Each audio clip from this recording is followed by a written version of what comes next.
ప్రభు నామానికే మహిమ కలుగునుగాక. కూడి వచ్చిన మీ అందరికీ, కర్మిల ఆత్మీయ సహవాస సంఘ విశ్వాసులందరికీ మన ప్రభువును ఆయన ప్రియ కుమారుడునైన యేసుక్రీస్తు వారి శ్రేష్టమైన నామంలో శుభములు మరియు అందరికీ వందనాలు. ఇర్మియా గ్రంథం 35వ అధ్యాయాన్ని మనం ధ్యానం చేసుకుందాం. ఇర్మియా గ్రంథం 35. ఇందులో ముఖ్యాంశం ఏంటంటే రేకాబీయుల విధేయత. రేకాబీయుల విధేయత. మొదటి 5 వచనాల్లో మనం చూస్తే దేవుని ఆజ్ఞ ప్రకారంగా ఇర్మియా రేకాబీయులను పరీక్షించాడు. 5 వచనాలు చదువుతాం.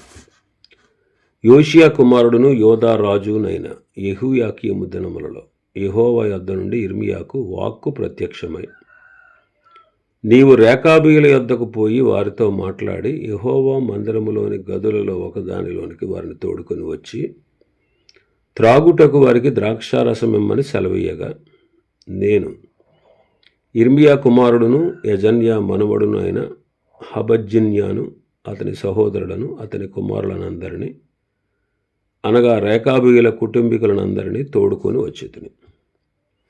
యెహోవా మందిరములో దైవజనుడగు ఇగ్దల్యా కుమారుడైన హానాను కుమారుల గదిలోనికి వారిని తీసుకొని వచ్చితిని.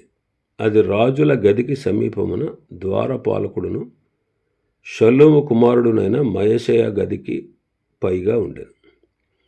నేను రేకాబీయుల ఎదుట ద్రాక్షారసంతో నిండిన పాత్రలను గిన్నెలను పెట్టి ద్రాక్షారసము త్రాగుడని వారితో చెప్పగా. ఇక్కడ ప్రభు ఇర్మియాతో రేకాబీయులను పరీక్షించుటకై ఒక గదిలోనికి తీసుకొని పొమ్మని చెప్పాడు.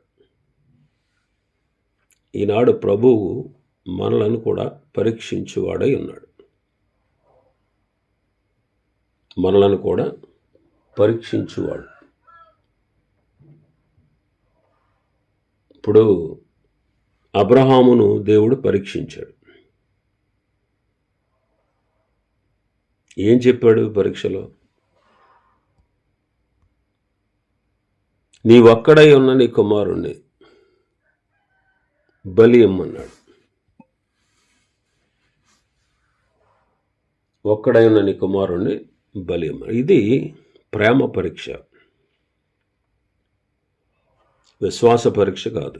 అబ్రహాం విశ్వాసి, అందులో అనుమానం ఏమీ లేదు. కానీ అది ప్రేమ పరీక్ష. మరి ఎందుకు పరీక్ష పెట్టాలి? దేవుడికి తెలియదా? అబ్రహాము ప్రేమిస్తున్నాడో లేదో,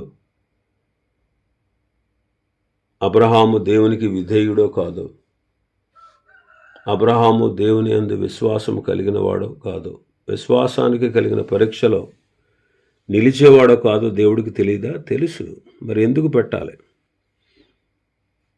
ఎందుకంటే అబ్రహాముకు తెలియాలి, అబ్రహాము దేవుణ్ణే ప్రేమిస్తున్నాడా, తన బిడ్డను ఎక్కువగా ప్రేమిస్తున్నాడా?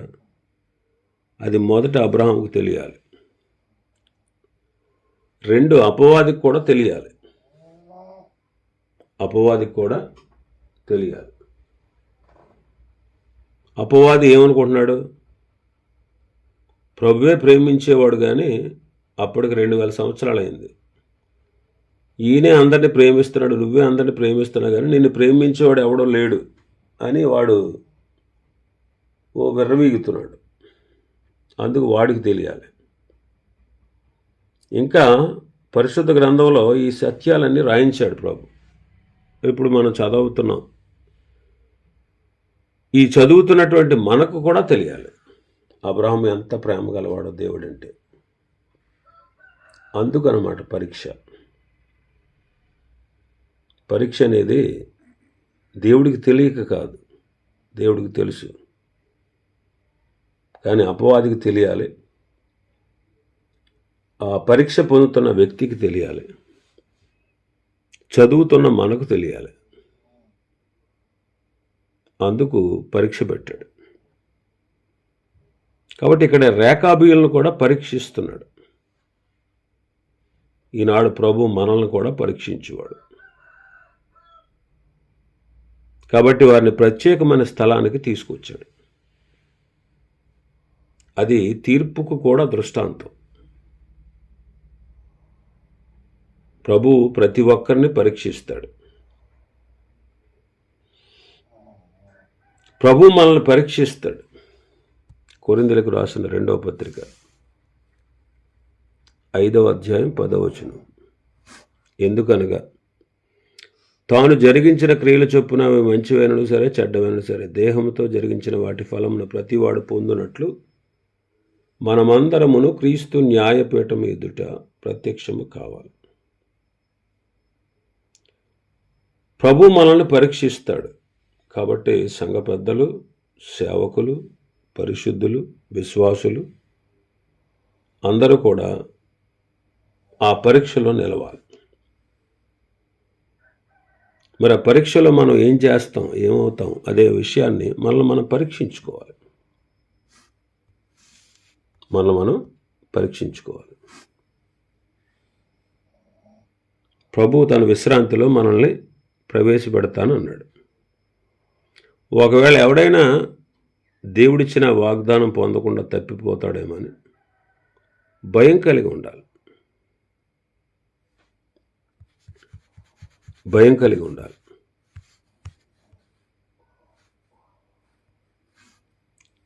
మన పైన నాయకులుగా ఉన్నవారు లెక్క అప్పజెప్పవలసిన వారి వల్లే మన ఆత్మలను కాస్తున్నారు.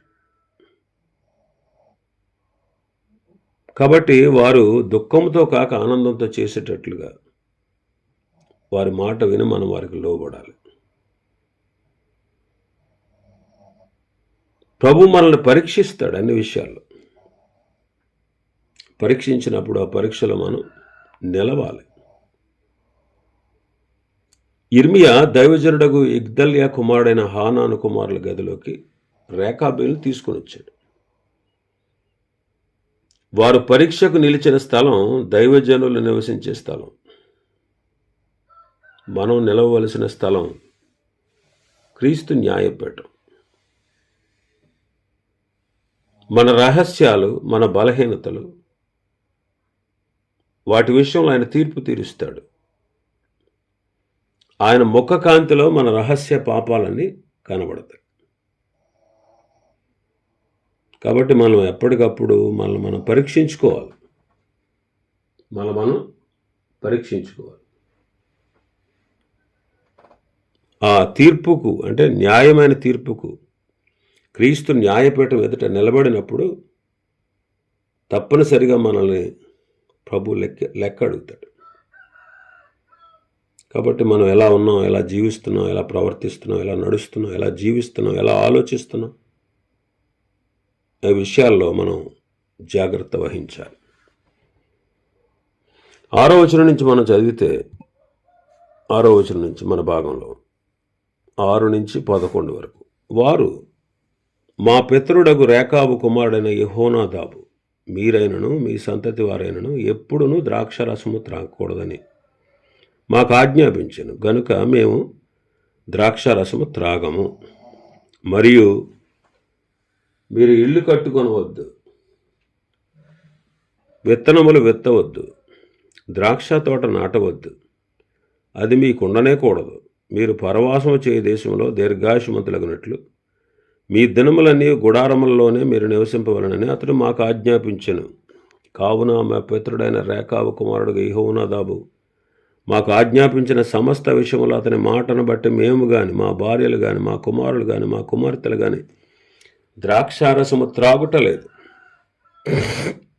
మా తండ్రి అయిన యెహోనాదాబు మాకు ఆజ్ఞాపించిన సమస్తమును బట్టి మేము విధేయులమగినట్లుగా కాపురం ఉండుటకు ఇండ్లు కట్టుకునటలేదు, ద్రాక్షరస వనములు కానీ పొలములు కానీ సంపాదించుటలేదు, విత్తనమైనను చల్లుటలేదు, గుడారములలోనే నివసించుచున్నాము.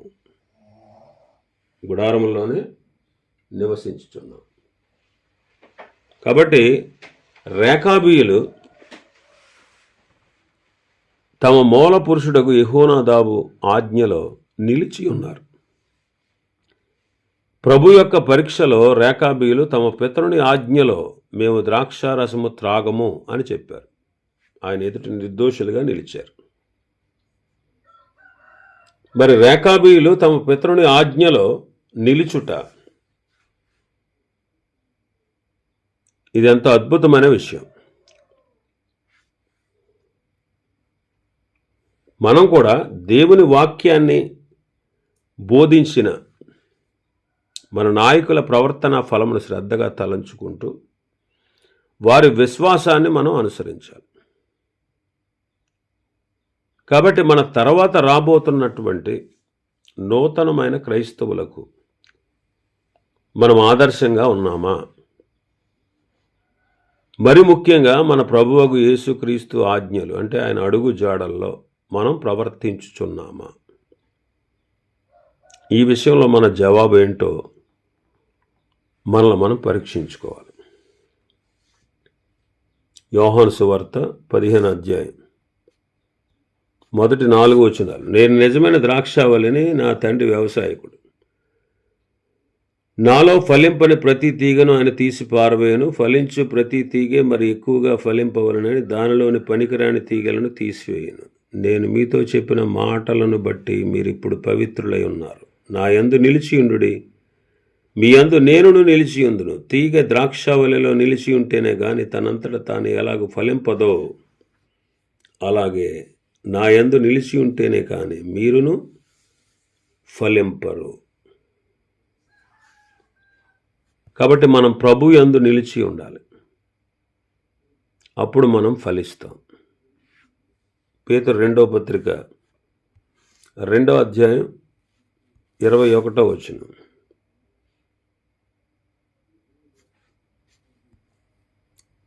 పేతురు రాసిన మొదటి పత్రిక అండి, 2వ అధ్యాయం 21వ వచనం. క్రీస్తు కూడా మీ కొరకు బాధపడి మీరు తన అడుగు జాడలందు నడుచుకున్నట్లు మీకు మాదిరి ఉంచిపోయాను.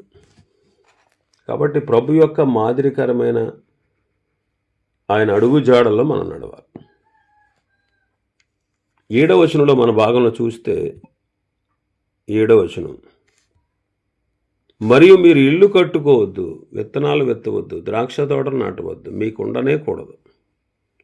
మీరు పరవాసము చేయు దేశంలో దీర్ఘాయుష్మంతులైనట్టు నీ దినములని గుడారములోనే నివసింపవాలని అతడు మాకు ఆజ్ఞాపించను.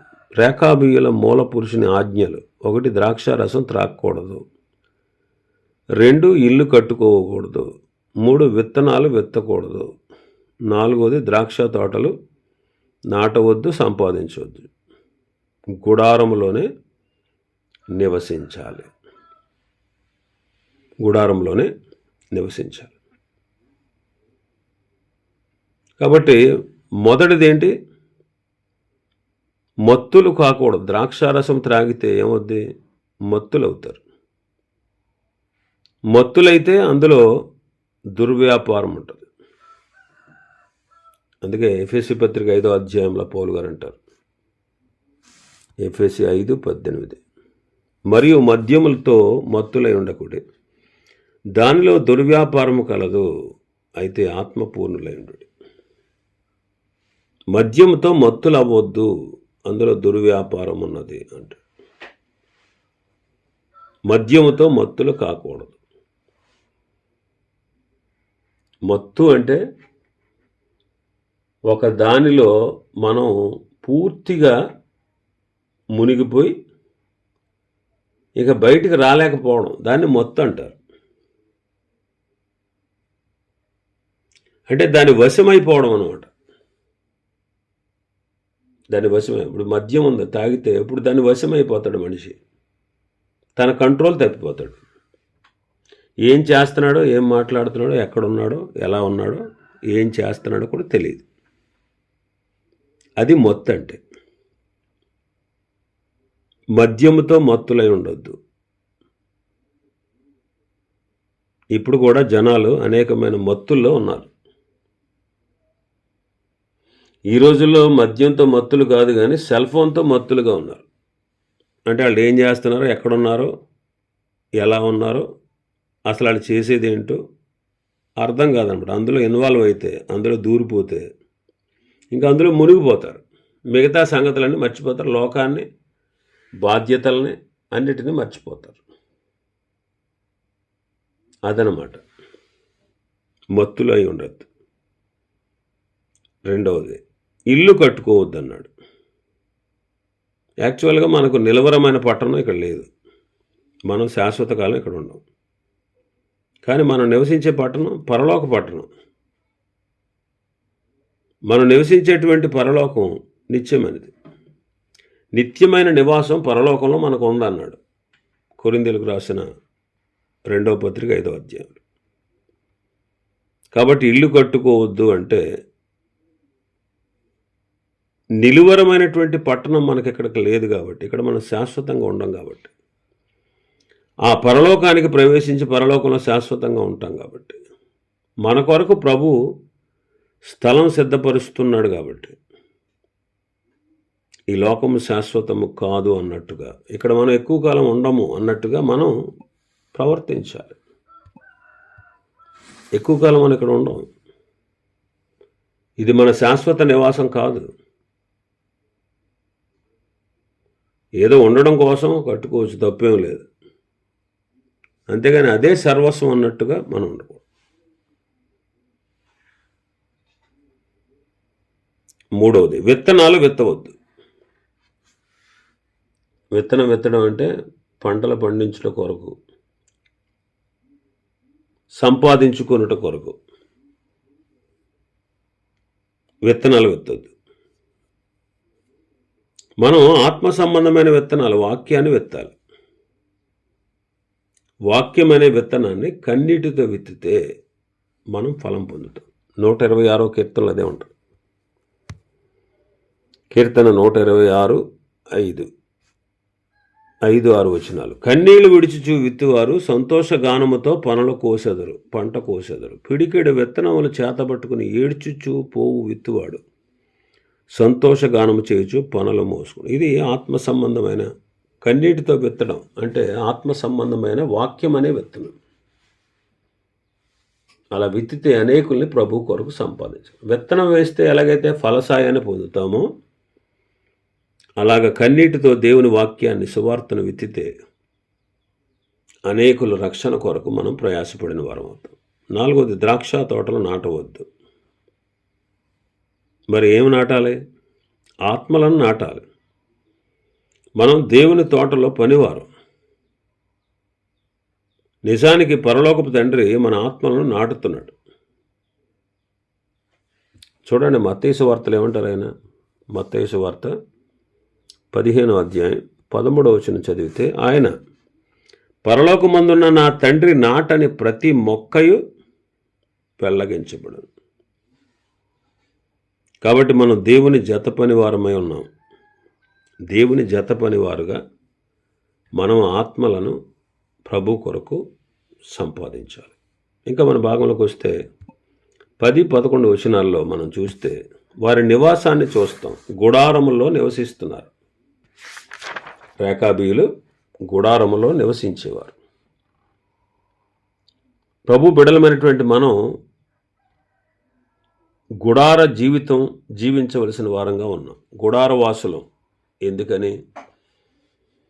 గుడారము అంటే యాత్రా జీవితం. గుడారం అంటే యాత్రా జీవితం. విశ్వాసమును బట్టి అతడును అతనితో ఆ వాగ్దానమునకు సమాన వారసులైన ఇస్సాకు, యాకోబు అనువారును గుడారములలో నివసించుచు అన్యుల దేశములో ఉన్నట్టుగా వాగ్దత్త దేశంలో పరవాసులైరు. అబ్రహాం, ఇస్సాకు, యాకోబు. ఇది యాత్రా జీవితాన్ని సూచిస్తూ ఉంది. గుడారం అనేది యాత్రా జీవితానికి సాదృశ్యం. ఇంకా గుడారం అనేది సేవా జీవితానికి సాదృశ్యం. పేతురు 2వ పత్రిక, పేతురు పత్రిక 2వ పత్రిక 1వ అధ్యాయం 13-14 వచనాలు. మరియు మన ప్రభువైన యేసుక్రీస్తు నాకు సూచించిన ప్రకారము నా గుడారము త్వరగా విడిచిపెట్టవలసి వచ్చినని ఎరిగి నేను ఈ గుడారములో ఉన్నంతకాలము ఈ సంగతులను జ్ఞాపకం చేసి మిమ్మల్ని రేపుట న్యాయమని ఎంచుకొనుచున్నాను. ఈ గుడారాన్ని త్వరగా విడిచిపెట్టాలి. ఈ గుడారంలో ఉన్నంతకాలము ఈ సంగతులు మీకు జ్ఞాపకం చేసి మిమ్మల్ని రేపుతున్నాను అంటారు. మన గుడారం అంటే శరీరం, ఇది త్వరగా విడిచిపెట్టాలి. కాబట్టి గుడార జీవితం సేవా జీవితానికి సాదృశ్యం. గుడార జీవితం నిరీక్షణ జీవితానికి సాదృశ్యం. నిరీక్షణ జీవితం, ఈ లోకం శాశ్వతం కాదు, ప్రభుతో నేను శాశ్వతంగా ఉంటాను. ఇది వాస్తవం. నిలువరమైన పట్టణం మన కొరకు ఇక్కడ లేదు, పరలోకంలో ఉంది. దాని కొరకు మనం ఎదురు చూడాలి. మనం పరమ యెరూషలేములో నివాసులమై ఉన్నాం. మన నివాసము దేవునితో కూడా ఉండబోతా ఉంది. ఇదే క్రైస్తవ జీవితపు నిరీక్షణ. కాబట్టి పరలోకంలో దేవుడు మన కొరకు స్వాస్థ్యాన్ని ఏర్పరిచి ఉన్నారు. నిత్యమైనది, అక్షయమైనది, నిర్మలమైనది, వాడబారినదైనటువంటి స్వాస్థ్యాన్ని ప్రభు మనకు ఇవ్వబోతూ ఉన్నాడు. కాబట్టి ఈ లోకం మనకు శాశ్వతం కాదు. గుడార జీవితం యాత్రా జీవితానికి, సేవా జీవితానికి, నిరీక్షణ జీవితానికి సాదృశ్యంగా ఉంది. కాబట్టి ఈ లోకంలో మనం యాత్రికులం, పరదేశులం. ఈ లోకంలో ఉన్నంతకాలం ప్రభు కొరకు సేవ చేయాలి. ఈ జీవితాన్ని విడిచిపెట్టిన తర్వాత, ఈ గుడారాన్ని విడిచిపెట్టిన తర్వాత నిత్యమైన నివాసంలోకి మనం వెళ్ళబోతున్నాం. కాబట్టి దాని కొరకు మనం ప్రయాసపడాలి. దాని కొరకు మనం ఎంతసేపు 70-80 సంవత్సరాల జీవితం కోసం కష్టపడిపోతూ ఉంటాం. కష్టపడొద్దని నేను అంటలేదు, సంపాదించుకోవద్దని నేను చెప్పట్లేదు. కానీ ఇదే శాశ్వతం కాదు, పరలోకం శాశ్వతం. పరలోకంలో మన కొరకు మనం ధనం కూర్చుకోవాలి. పరలోకంలో మన కొరకు స్థలం ఆయన సిద్ధం చేస్తున్నాడు. పరలోకంలో మనకు బహుమానము, కిరీటం, జీతం ఉన్నాయి. కాబట్టి దాని కొరకు మనం ప్రయాసపడదు. ఇంకా చాలా విషయాలు ఉన్నాయి అధ్యాయంలో. ప్రభు చిత్తమైతే రేపు దినం మరికొన్ని విషయాలు మనం ధ్యానం చేసుకుందాం. దేవుడి వర్తమాన వాక్యాన్ని మన వినికిడిలో ఆశీర్వదించునుగాక. ఆమేన్.